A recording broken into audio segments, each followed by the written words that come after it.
The sound of young America, that's the phrase famously associated with Motown. Founded in 1959 by Berry Gordy Jr. in Detroit, Motown Records would become one of the most influential independent record companies and most successful Black-owned record labels in history. But Motown wasn't just one label. Did you know that Motown actually had dozens of labels under its umbrella? And today, we're talking about the fascinating world of Motown Records and its array of subsidiary labels. Motown was home to several record labels, each with its unique sound and style. These record labels were instrumental in shaping Motown's diverse and iconic sound that we all love. First up, we have Tamla.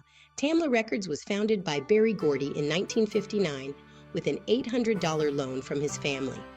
This label, which later became part of the Motown Record Corporation, played a pivotal role in the racial integration of popular music and was instrumental in crafting the iconic Motown sound that combined soul music with mainstream pop appeal. The first single released on Tamla was Come to Me by Marv Johnson. Other songs released on Tamla were Please Mr. Postman by The Marvelettes, The Miracles Shop Around, and Kim Weston's A Little More Love. In the 1970s, Tamla would release Marvin Gaye's What's Going On, Stevie Wonder's album Songs in the Key of Life, and Thelma Houston scored big with her Grammy Award-winning song Don't Leave Me This Way. Tamla remained in operation until 1986, when it merged with Motown's main line. The last Tamla release was Smokey Robinson's Love Will Set You Free. In September 1959, Berry Gordy formed the Motown record label. Its main function was to release records aimed toward the pop charts. This strategy helped the label gain widespread popularity and commercial success. The first single released on the Motown label was Bad Girl by The Miracles featuring Smokey Robinson.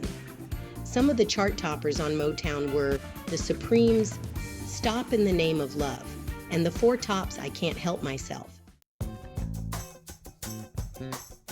In January 1961, Gordy's third label, Miracle Records, was established.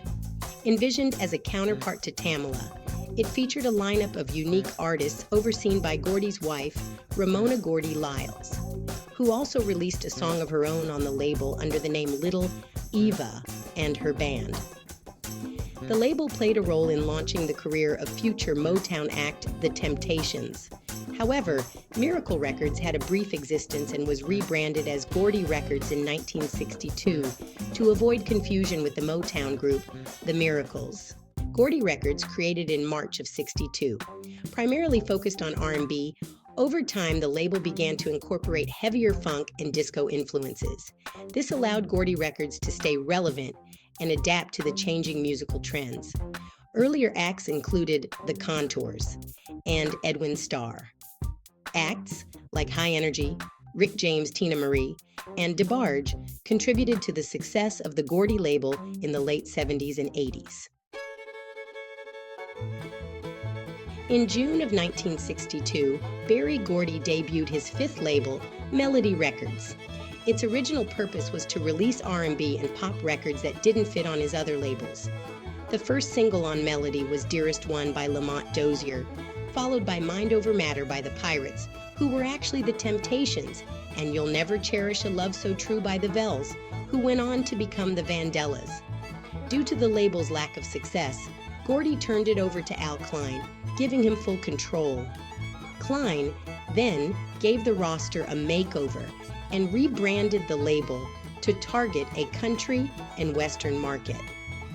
Melody released a few more singles within the next 2 years, but none generated significant success, leading to the label's closure in April of '65.